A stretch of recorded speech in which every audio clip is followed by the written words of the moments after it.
They say you wanted to talk to me about something. Yeah, I did, blacksmith. And about that new smithy of yours. How's it going? Well, trying, but it's tough. Why'd you ask? Look, you're not entirely new here. You know Chenyek and the rat, so you already know how things work, right? What do you mean by that? Simply, you know this quarter doesn't exactly have the best reputation, and I wouldn't want any misunderstandings. Stop beating around the bush. What misunderstandings? No offence, mate, but you've got coin, and you're mingling with the bigwigs from the upper town, while the locals here live hand to mouth, and the last thing they need is the councillors poking their noses in. And what are you suggesting, mate? You know me. I'm no fancy noble. That's exactly why. I'd like to introduce you to a good friend of mine. Who's it about? A benefactor, a patron. Maybe a bit of an odd fellow, but otherwise a smart, devout man. If you want to be on good terms with the locals, you should go and see him. Does this benefactor have a name? He's got a name like everyone else, but that's not important. Around here, they call him the Rag Man. The locals like him. He's helped a lot of them already. What kind of nickname is that? Is he some kind of beggar? Oh, no. That's just what they call him because he gives food to the poor in exchange for their old ragged clothes. And he looks after them in other ways, too. Where can I find this benefactor? Does he come here? No. But I'll let him know, and he'll be waiting for you this evening at the Iron Eagle. How will I recognise him? He'll be sitting at the corner table wearing a fine blue hat. You won't mistake him. All right, I'll think it over. But now I'll go. Excuse me, I'm looking for a man here. They call him the Rag Man? And what do you want from him? So you know him? Or are you him?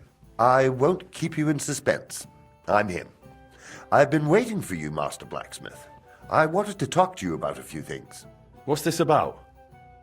You know, setting up that smithy was a good idea. I like when someone has the courage to follow their dreams. The future belongs to those who believe in their dreams. You just mustn't underestimate the raw reality. You've settled in a quarter full of outcasts and poor folk who haven't been as lucky as you. I understand. Mole already hinted at something. Are you trying to warn me? Is there some threat? No, nothing's happened. Not yet. Not yet? Look, I know you're trying to please the guild. That's good. But you mustn't forget your neighbors either. As they say, the shirt is closer to the skin than the coat. If you help those poor folk, and I don't mean with coin, but by pulling them out of the shit, they won't give you trouble later. And they might even come to like you. Understand, we're talking about people here who are at rock bottom. But the town belongs to them just as much as to those at the top. And maybe even more. I get it, but I've already heard this from Chenyek. You know him, right? Chenyek's a rebel. He means well, but in the end he'll get burned. There are better ways. You give people food in exchange for old rags. You think that's clever? My goal is to give the worthless a new purpose. And believe me, I'm not doing it in vain. One day, when we know each other better, I'll share my secret with you. But what do you need from me right now? Me, personally? Nothing. A gifted artist has got into trouble, and without our help, it'll crush him. And it would be a damned shame to waste his sculpting talent. If you help him, it will be a fine start to our further cooperation. What do you say? So tell me, what happened to him? He was just unlucky.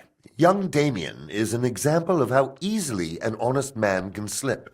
Didn't you say he's an artist? Yes, he recently came to the city to create a calvary for the Kutenberg Mint. Truly a beautiful piece.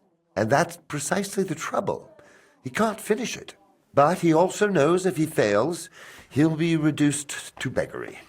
and desperation leads to desperate acts. Did he get mixed up with the underworld? Almost. He wanted to hire old Volf to rob Adam Velvar, with who he was lodging. You see, Velvar has a very pretty wife, who he guards jealously.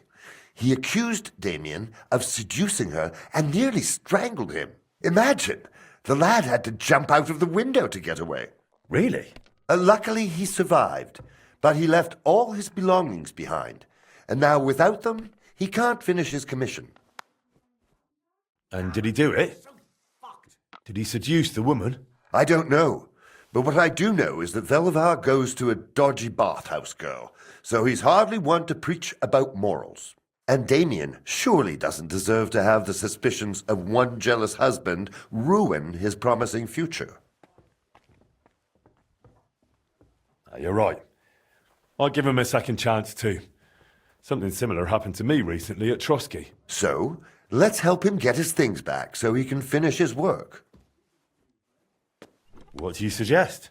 We'll divide the work. You'll go to Velvar's for Damien's things, and I'll handle the rest. How am I supposed to do it? At night, it'll be easier. But during the day, you can have a word with Velvar, and no one will suspect you. What if it doesn't work? Don't worry. I've got good connections. I'll make sure you're covered. Just be careful, no one gets hurt. All right. I'll help that poor fellow. Sum up what needs to be done?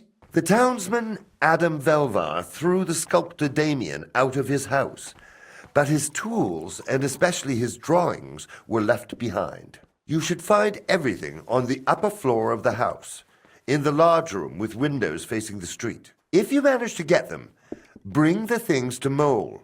He'll know what to do next. Is that all? Will that be the end of it? That's up to you. I try to help where it makes sense. You'll have to decide for yourself if it makes sense to you. And if it does? Then I'll leave you a message with the innkeeper, and I'll trust I wasn't wrong about you, friend. I brought the sculptor's tools and sketches for Damien. Damn, you're good. And do you even know the lad tried to rob me? No, I didn't know. He was damn lucky I didn't break his thieving hands right then. Then he wouldn't be sculpting much anymore. Yeah. But he's a good lad. It'd be a shame to waste him on thievery. Thanks to you, maybe he's got a better future ahead. My pleasure. Here are his sketches. And I also found some sculptor's tools there. I think they're his. There was also some coin. And this old trinket. Damn, blacksmith. You're a proper honest man. A real saint in a lion's den. But of course, that does you credit. All respect. You can help someone in need.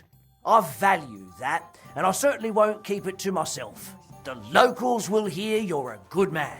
Thanks. Did the ragman leave me any more messages? Not yet, but I'll let you know when something comes up. Greetings.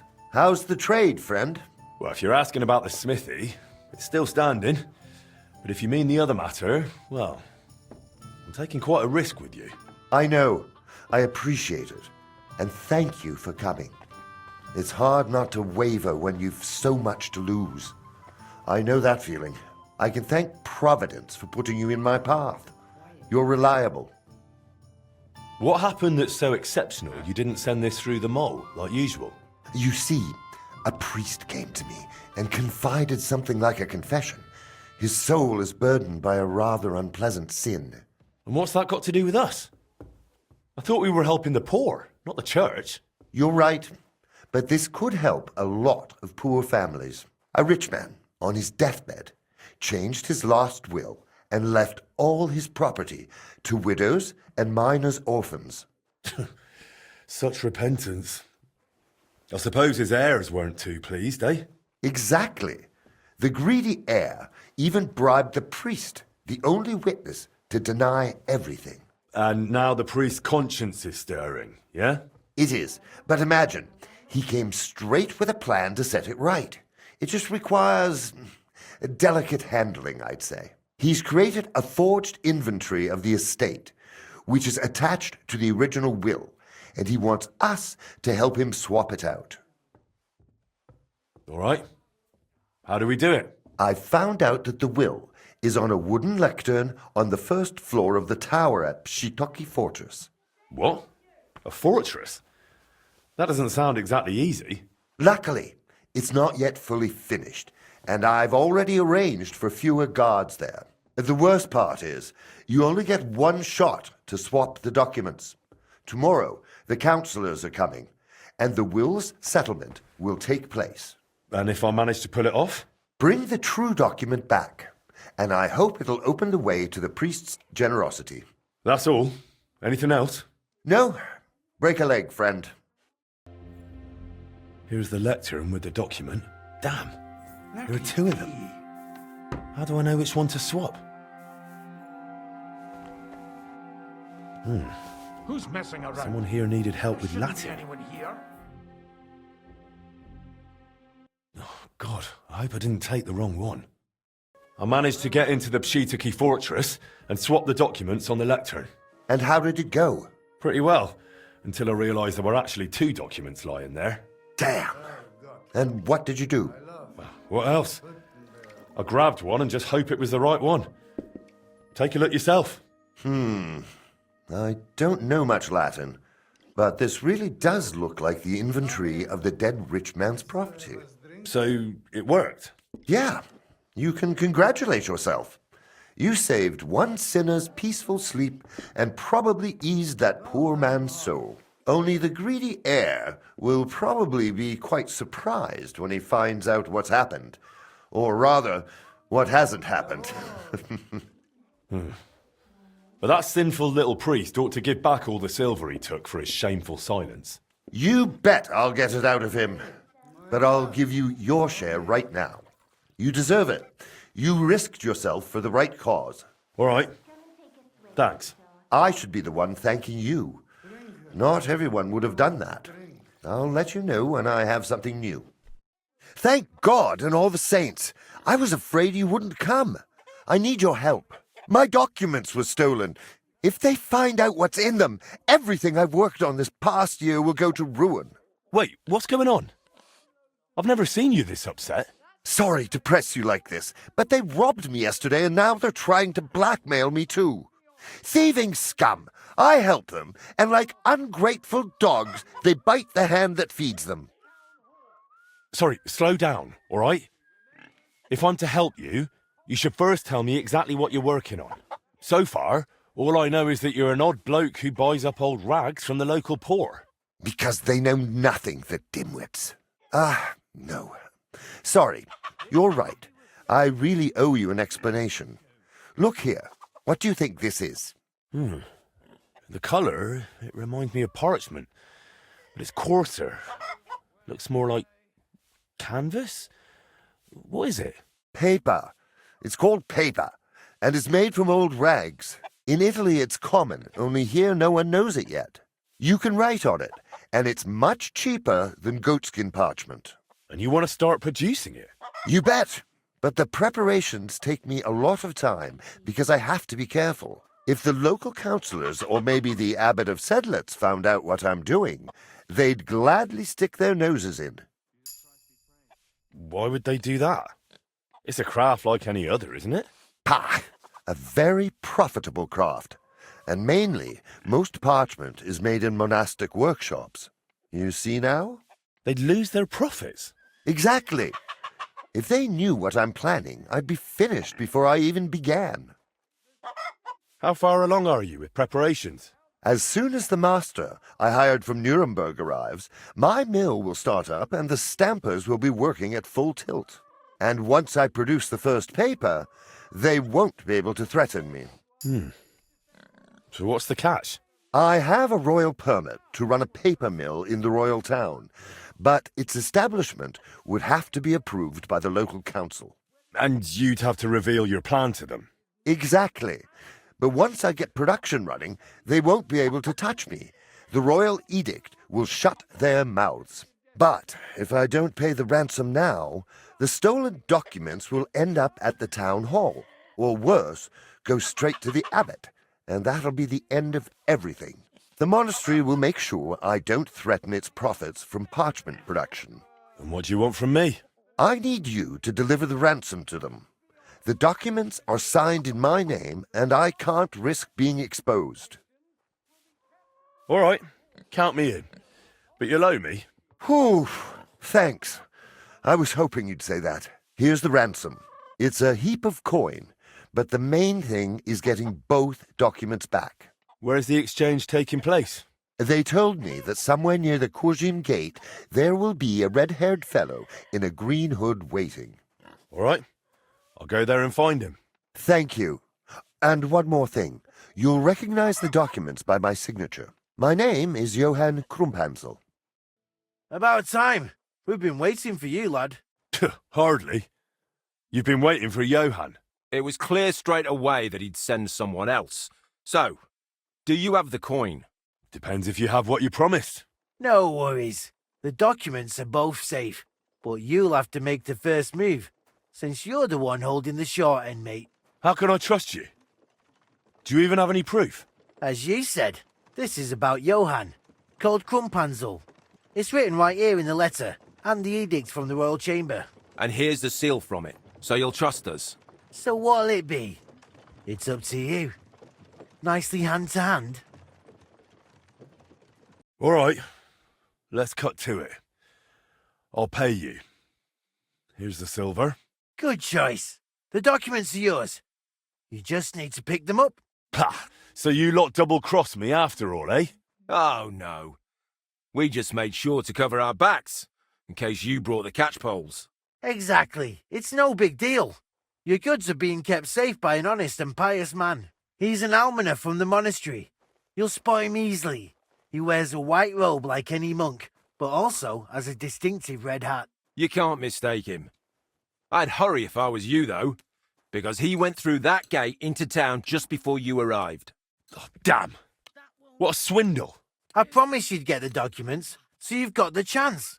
You'll find him somewhere near the grain market. The man's just an ordinary monk, and you, it seems, are quite the bruiser. You shouldn't have much trouble with him. So good hunting, and God be with you. Are you a monastic almoner, honourable brother? Brother Gerlasius, what can I do for you, son? A red-haired scoundrel by the Kurzim gate just sold you some documents, didn't he? Yes, I bought some used parchment from him. You scrape off the writing and the sheet serves well again. Why does it interest you? Look, I think it's clear who's holding the short end of the stick here. Don't you? Is that supposed to be a threat? Give me the documents nicely, or you'll be picking up your teeth with broken fingers. My God, what a scoundrel you are. What is the world coming to? Here, take them, and leave me be. May your soul burn in hell, you wretch. Yesterday, someone robbed my good friend's house, and it was those very documents they stole. What? Excuse me? But I didn't steal anything. That's true, but you know well they're stolen because you can read. So you've already found out what's in them, haven't you? Son, what I found out isn't important at all, because I don't decide about it. You'll have to turn to our worthy abbot. Look, I need those documents. My friend is a good man and helps the local poor. Everyone here knows him, and will tell you what the ragman has already done for them. Wait, Johann Krumphansel is the mysterious ragman? I didn't know that. Yes, and what you have with you could unnecessarily threaten his great dream. So, will you help me? I understand, and I thank Providence that it brought you to me. I shouldn't do this, but at least my conscience will remain clear. Take the parchments and go. I'll pray that God blesses your friend in his work. Benedictio Domini sit tecum. So, have you got it? Did they take the silver? Did they give you my documents? Yeah. In the end, it worked out. Here. You've got it all. Good Lord! Praise be to you and all the saints. I was on edge. I was afraid there'd be some trick again. I was wrong. No, you weren't mistaken. There was indeed trickery involved. Luckily, the Lord seems to favour you more than the Abbot of Sedlitz. What? He saw the documents? No, but his man was already strolling off to the monastery with them. Oh, I really don't know how to thank you. I owe you a lot, friend. Without your help, I'd probably have to pack it all in now. Maybe you'd have pulled it off anyway, no? Maybe, but I wouldn't bet even a bent groschen on it. What will you do next? I think you shouldn't wait for anything. I may have saved your documents, but it's bound to get out. You're right, but that was to be expected. The Italian master is already on his way. Once he arrives, we'll start making paper. Do you really think this has a future, Johan? No less than your smithy, eh? We're both just chasing our dreams. Nothing more. You're right. But if I had silver like you, everything would go smoother. I owe you for your help, but I've got no more coin. So if you don't mind, take at least this book. If you sell it, you'll surely get a good price for it. Thanks, but that's not what I meant. You saved my dream. I'll probably never repay you, but I'll be glad if you go and fulfill yours. And what about our further cooperation? Well, there'll always be a pile of rags and folks who need my help. That doesn't change. If you want, we can keep going. But they robbed you. Then I'll get a better lock and window bars. Besides, don't you know a good blacksmith? Maybe. Stop by, I'll give you a good price, Ragman. Thanks, gladly. Once I've saved up, I'll come. For now, take care and break a leg, blacksmith.